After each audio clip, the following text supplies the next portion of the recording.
tristesse de l'amour.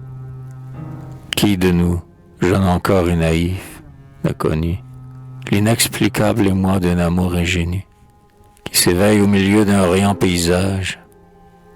Je la revois toujours, le pâle et doux visage de celle qui m'aima d'un amour si profond. Nous n'avions que 20 ans tous les deux. C'était au fond, de hameau du pays flamand, presque à l'automne.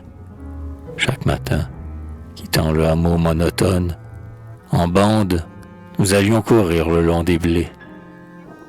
Elle et moi, nous restions en arrière, troublés de nous voir ainsi seuls dans la grande nature. Nous marchions sans savoir comment, à l'aventure. Ses doigts pressaient les miens et nous causions très peu. La brise se jouait dans son fin jupon bleu et découvrait le bout de sa bottine noire. Que dirais-je encore? C'est l'éternelle histoire des amants qui s'en vont dans les sentiers fleuris. Les premières rougeurs et les aveux surpris, quand on marche à pas lents, en se touchant l'épaule, le long des buissons verts dont la branche vous frôle. Les fossés où l'on trempe en frissonnant la main, les petits ponts de bois qu'on rencontre en chemin, et sur lesquels on marche en s'étonnant ensemble. Le rire peu fréquent, mais si joyeux qu'il semble, dans sa vibration égayer les échos. Les jeux dans le bleuet et les coquelicots, les papillons qu'on chasse et les bouquets qu'on cueille, les chaumières où le vieux paysan vous accueille, avec un geste gauche en ôtant son bonnet.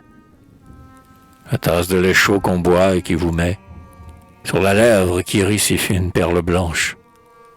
Et enfin le retour attendri sous les branches, avec tous les amis qu'on rejoint à regret, vers la maison de l'hôte où le dîner est prêt.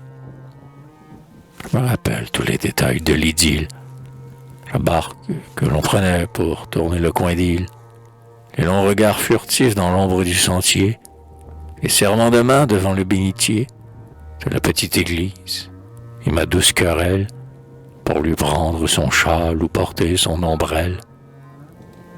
Puis ce jour de dimanche, oublié maintenant, où tout joyeux, assis à sa gauche, en dînant, je lui glissai des mots discrets, presque à voix basse.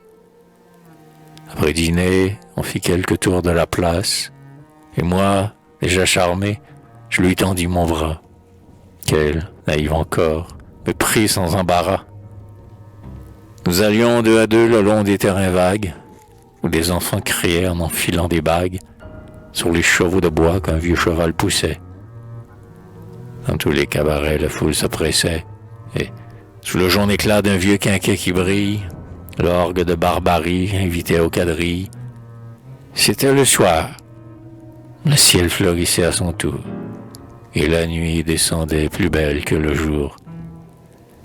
Elle, réglant son pas sur ma marche très lente, appuyait en mon bras courbé sa main tremblante, et me faisait l'aveu qu'en entendant ma voix, son cœur s'était ému dès la première fois, comme s'il rencontrait l'élu de sa jeunesse.